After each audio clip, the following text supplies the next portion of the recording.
കരൂർ ദുരന്തത്തിൽ വിജയോട് നിർണായക ചോദ്യങ്ങളുമായി സിബിഐ. കരൂരിൽ പരിപാടി നടത്താൻ തീരുമാനിച്ചത് ആരാണ്? പരിപാടി ആസൂത്രണം ചെയ്യുന്നതിനും കൈകാര്യം ചെയ്യുന്നതിലും പാർട്ടിയിൽ ആർക്കാണ് ഉത്തരവാദിത്തം എന്നും സിബിഐ ചോദിച്ചു.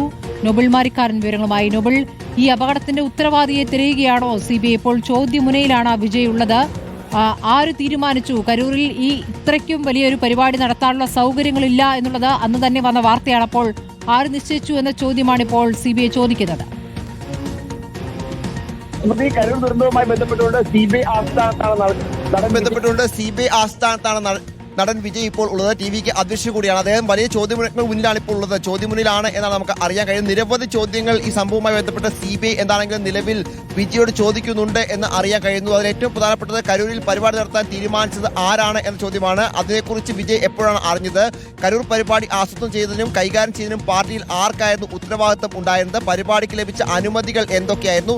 തദ്ദേശ ഭരണകൂടവുമായി മുൻകൂട്ടി എന്തെങ്കിലും അപകട സാധ്യത വിലയിരുത്തിയിരുന്നോ? പോലീസുമായി എത്രത്തോളം ഏകോപനം ഉണ്ടായിരുന്നു? ഏകദേശം 10,000 ആളുകൾ പ്രതീക്ഷ സ്ഥലത്ത് 30,000 ആളുകളാണ് വന്നത്. ഇത്രയധികം ആളുകൾ വന്നപ്പോൾ ജില്ലാ ഭരണകൂടം, പോലീസ് അടക്കമുള്ളവരുമായി ഏകോപനം നടത്തിയിട്ടുണ്ടോ? കുടിവെള്ളം ശരിയായ രീതിയിൽ നൽകിയിരുന്നോ? ഒപ്പം എക്സിറ്റ്, എൻട്രി പോയിന്റുകൾ എന്നിവ ക്രമീകരിച്ചിരുന്നു എന്നടക്കമുള്ള ചോദ്യങ്ങളുണ്ട്. കാരവാൻ വളരെ തിരക്കേറിയ ഒരു പ്രദേശത്തേക്ക് സഞ്ചരിക്കാൻ എങ്ങനെ അനുവദിച്ചു എന്നടക്കമുള്ള ചോദ്യം വരുന്നു. വേദിയിൽ 7 മണിക്കൂർ വൈകിയാണ്. അന്ന് തന്നെ ഉണ്ടായ പ്രധാനപ്പെട്ട ആരോപണങ്ങളിൽ ഒന്ന്, ഈ സംഭവം നടക്കുമ്പോൾ ഈ പരിപാടി നിശ്ചയിച്ചതിനും 7 മണിക്കൂർ വൈകിയാണ് അവിടെ വിജയ് എത്തിയത്. അത് വലിയ തരത്തിൽ ആളുകൾ കൂടുന്നതിന് വലിയ കാരണമായി എന്ന് അന്ന് തന്നെ വ്യക്തമാക്കിയിരുന്നു. അന്ന് തന്നെ വലിയ വിമർശനം ഉണ്ടായിരുന്നു. എങ്ങനെയാണ് 7 മണിക്കൂർ വൈകി എത്താനുണ്ടായ സാഹചര്യം എന്നത് പ്രധാനമായും ചോദിക്കുന്നു. ഷെഡ്യൂൾ ചെയ്ത സമയത്തിനും വേദിയിലും എത്തുന്നതിനിടയിൽ ഉണ്ടായ വ്യത്യാസം, ആ സമയ വ്യത്യാസം ഉണ്ടായത് എന്തുകൊണ്ടാണ്, എന്ത് കാരണം കൊണ്ടാണ് വൈകിയത് എന്ന ചോദ്യം ഉണ്ടാകുന്നു. തിക്കിലും തിരക്കിലും പെട്ട അപകടം ഉണ്ടായത് എപ്പോഴാണ് അറിഞ്ഞത് എന്ന കാര്യം ഉണ്ടാകുന്നു. വിജയ് വേദിയിൽ എത്തിയതും പോയതുമായ സമയക്രമം എത്രയായിരുന്നു, അത് ആ സമയം ഏതായിരുന്നു എന്നടക്കമുള്ള ചോദ്യങ്ങൾ ഉണ്ട്. പ്രധാനപ്പെട്ട ചോദ്യങ്ങളാണ് ഇപ്പോൾ സിബിഐ എന്താണെങ്കിലും വിജയോട് ഇക്കാര്യത്തിൽ ചോദിച്ചുകൊണ്ടിരിക്കുന്നത്. കാരണം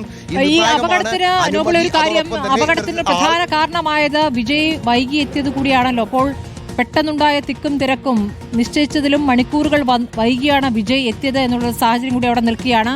ഇത്ര വലിയ പരിപാടി നടത്തരുതെന്ന് ആവശ്യപ്പെട്ടതായി പിന്നീട് DMK സർക്കാർ പറയുകയും ചെയ്തിട്ടുണ്ട്. പക്ഷെ തിരിച്ച് ഇങ്ങനെയൊരു സ്ഥലം നിശ്ചയിച്ചു തന്നത് മനഃപൂർവ്വം പ്രശ്നങ്ങൾ ഉണ്ടാക്കാനാണ്, ഈ തരത്തിൽ ദുരന്തമുണ്ടാക്കാനുള്ള ഒരു ഗൂഢാലോചനയാണ് അതിന് പിന്നിലെന്ന് വിജയ് പക്ഷവും തിരിച്ചു പറയുന്നുണ്ടായിരുന്നു. അപ്പോൾ ഈ ചോദ്യങ്ങളിൽ ഏത് തരത്തിലുള്ള മറുപടി നൽകുന്നു? തമിഴ്നാട്ടിലെ DMK സർക്കാരിനെതിരായ മൊഴിയായി അത് മാറുമോ എന്നതടക്കമുള്ള ചോദ്യങ്ങളല്ലേ വരുന്നത്. ഇപ്പോൾ വിജയെ ചോദ്യം ചെയ്ത ശേഷം ആ ചോദ്യം തമിഴ്നാട് സർക്കാരിലേക്ക് കൂടി നീങ്ങാനുള്ള സാധ്യത തെളിയുന്നുണ്ടോ നോബിൾ? സ്മൃതി പറഞ്ഞതുപോലെ തന്നെ 7 മണിക്കൂർ വിജയ് വൈകിയത് ഈ ദുരന്തത്തിന് പ്രധാന കാരണങ്ങളിൽ ഒന്നായി തന്നെ അന്ന് വിലയിരുത്തപ്പെട്ടതാണ്. കാരണം 10,000 പേരെ പരിപാടിക്ക് പ്രതീക്ഷിക്കുന്നു. 7 മണിക്കൂർ വിജയ് വൈകിയതോടെ ആളുകൾ 30,000-ആയി ഉയർന്നിരിക്കുന്നു. അതിന് പിന്നാലെ അപകടം ഉണ്ടായിരിക്കുന്നു. ഇതായിരുന്നു അന്ന് വന്ന പ്രധാനപ്പെട്ട ഒരു നിർദ്ദേശവും വിലയിരുത്തലും അതോടൊപ്പം തന്നെ കണ്ടെത്തലും. എന്താണെങ്കിലും അന്ന് ആ ഘട്ടം മുതൽ തന്നെ കൃത്യമായി DMK സർക്കാരിനെതിരെ TVക്ക് ഇതിൽ പ്രചാരണം നടത്തുന്നുണ്ട്. കാരണം സർക്കാരിന്റെ ഭാഗത്തുണ്ടായ സുരക്ഷാ വീഴ്ചയാണ് ഇത്തരത്തിൽ അപകടത്തിലേക്ക് നയിച്ച നടക്കമുള്ള വിമർശനങ്ങൾ ആദ്യഘട്ടം തന്നെ ഇതുമായി ബന്ധപ്പെട്ട് സുപ്രീം കോടതി അടക്കം TVക്ക് ഉന്നയിച്ചിരുന്നു. എന്താണെങ്കിലും ഈ ചോദ്യങ്ങൾ വരുമ്പോൾ പ്രത്യേകിച്ച് സർക്കാരിലേക്കാണോ ഇത് തിരിച്ചുവിടുന്ന നടക്കുന്ന സംശയങ്ങൾ ഈ ഘട്ടത്തിൽ ഉയരുന്നുണ്ട്. പ്രത്യേകിച്ച് DMK ഇന്നിപ്പോൾ വിമർശനവുമായി വന്നത് ദില്ലിയിൽ ചോദ്യം ചെയ്ത് പിന്നിൽ ചില നിഗൂഢ ലക്ഷ്യങ്ങളുണ്ട് എന്താണ് DMKയുടെ ഒരു ഇതുമായി ബന്ധപ്പെട്ട പ്രതികരണവുമായി ഇന്നിപ്പോൾ വരികയും ചെയ്തത്. സ്വാഭാവികമായും ഈ ചോദ്യങ്ങൾ കൃത്യമായി തന്നെ ചോദിക്കപ്പെടുകയാണ്. ഈ വൈകിയ സാഹചര്യം, പോലീസുമായി നടത്തിയ ആസൂത്രണം, അതോടൊപ്പം തന്നെ അവിടുത്തെ ലോക്കൽ സർക്കാരുകൾ, പഞ്ചായത്ത് അടക്കമുള്ള സംവിധാനങ്ങൾ നടത്തിയ ആശയവിനിമയം, ജില്ലാ അധികൃതരുമായി, ജില്ലാ അടക്കമുള്ള ആളുകളുമായി നടത്തിയ ആശയവിനിമയം അടക്കമുള്ള കാര്യങ്ങളാണ് ചോദ്യങ്ങളായി എന്താണ് വിജയ്ക്ക് ഉയരുന്നത്. സ്വാഭാവികമായി ഈ ചോദ്യങ്ങൾ ഉയരുമ്പോൾ വിജയ് എന്ത് മറുപടി പറയും? ആ മറുപടി സംസ്ഥാനത്തെ DMK സർക്കാരിന് എതിരാണെങ്കിൽ, അത്തരത്തിൽ സ്റ്റാലിന് എതിരായിട്ടാണ് അദ്ദേഹത്തിന് ഒരു മൊഴിയെങ്കിൽ സ്വാഭാവികമായും സർക്കാരിനെതിരെയും അന്വേഷിച്ച് തിരിച്ചുവിടാനുള്ള സാധ്യതയൊക്കെ ഉണ്ട്. അതായത് നിലവിൽ ചോദ്യങ്ങളുടെ മുനയിൽ തന്നെയാണ് വിജയ് ഉള്ളത് എന്നാണ് നമുക്ക് അറിയാൻ കഴിയുന്നത്. ഇന്നിപ്പോൾ ഏറെക്കുറെ 1 മണിക്കൂർ പിന്നിടുകയാണ് ചോദ്യം ചെയ്യൽ ആരംഭിച്ചിട്ട്. 12 മണിയോടുകൂടി തന്നെയാണ് ചോദ്യം ചെയ്യൽ ആരംഭിക്കുകയും ചെയ്തത്. ഇപ്പോൾ 1 മണിക്കൂറിലേക്ക് അടുക്കാൻ പോകുന്നു. വിശദമായ ചോദ്യം ചെയ്യൽ ഇന്നിപ്പോൾ നടക്കുന്നുണ്ട്. വൈകുന്നേരം വരെ ചോദ്യം ചെയ്യുമോ അല്ലെങ്കിൽ ഉച്ചയ്ക്ക് മുമ്പ് ചോദ്യം ചെയ്യൽ പൂർത്തിയാകുമോ എന്നതൊക്കെ വലിയ ആകാംക്ഷയാണ്. എന്താണെങ്കിലും വലിയ ചോദ്യങ്ങൾ, പ്രത്യേകിച്ച് ദുരന്തവുമായി ബന്ധപ്പെട്ട് 41 പേരുടെ മരണവുമായി ബന്ധപ്പെട്ട് ഉണ്ടായ ഓരോ കാര്യങ്ങളും, അതിന്റെ നടത്തിപ്പ്, അതിന്റെ ആസൂത്രണം, അതുമായി ബന്ധപ്പെട്ട് ചുമതലയുണ്ടായിരുന്ന ആളുകൾ, വിജയ് എത്താൻ വൈകിയത്, അത്തരത്തിൽ ഓരോ കാര്യങ്ങളും, ആളുകൾക്ക് എൻട്രി എക്സിറ്റ് പോയിന്റുകൾ ഉണ്ടായിരുന്നോ, കുടിവെള്ളം നൽകിയിരുന്നു എന്നടക്കമുള്ള വിശദമായ ചോദ്യങ്ങൾ തന്നെയാണ് വിജയ്ക്ക് മുന്നിൽ എന്താണെങ്കിൽ CBI ഇപ്പോൾ വെച്ചിരിക്കുന്നത്. ആ ചോദ്യം ചെയ്യൽ ഇപ്പോൾ എനിക്ക് പിന്നിൽ കാണുന്ന ഈ CBI ആസ്ഥാനം തുടർന്നുകൊണ്ടിരിക്കുകയാണ്. വിജയ് അവിടെ ചോദ്യം ചെയ്യലിന് അപകടത്തിന് ശേഷം വിജയെ കാണാനില്ലായിരുന്നു. ദിവസങ്ങളോളം വിജയെ കാണാനില്ലായിരുന്നു. പുറത്തിറങ്ങാത്ത വിധത്തിൽ ഒളിച്ചു കഴിയുകയാണ് എന്നുള്ള വിമർശനങ്ങളടക്കം വിജയ്ക്കെതിരെ വന്നതാണ്. ദിവസങ്ങൾക്ക് ശേഷമാണ് ആ കുടുംബങ്ങൾക്ക് നഷ്ടപരിഹാരമായി അപകടത്തിൽ ജീവൻ നഷ്ടമായവരുടെ കുടുംബങ്ങളിലേക്ക് വിജയ് എത്തിയത് എന്നുള്ളൊരു ചിത്രം കൂടിയുണ്ട്. ഈ പരിക്കേറ്റവരെ ആശുപത്രിയിൽ എത്തിക്കാൻ വൈകിയത് എന്താ എന്ന ഒരു നിർണായക ചോദ്യവും സിബിഐയുടെ ഭാഗത്തുണ്ടായല്ലോ അല്ലേ നോബിൾ?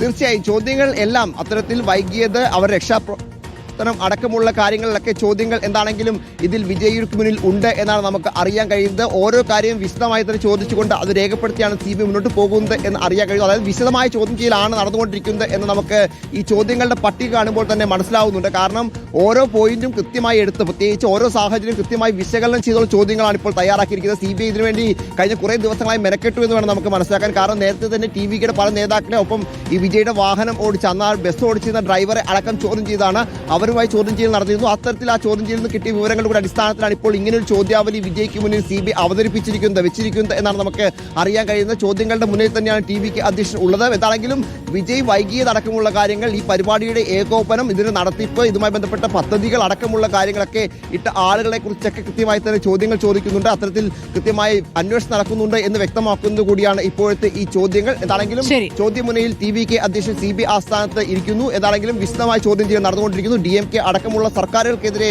ഉള്ള മൊഴികൾ ഉണ്ടാവുമെങ്കിൽ സ്വാഭാവികമായും സർക്കാരിനെ കൂടി ഈ കേസിൽ പ്രതിയേർക്കുന്ന നടപടിയിലേക്കൊക്കെ പോകാനുള്ള സാധ്യതയുണ്ട്. വിവരങ്ങൾ നൽകിയത്.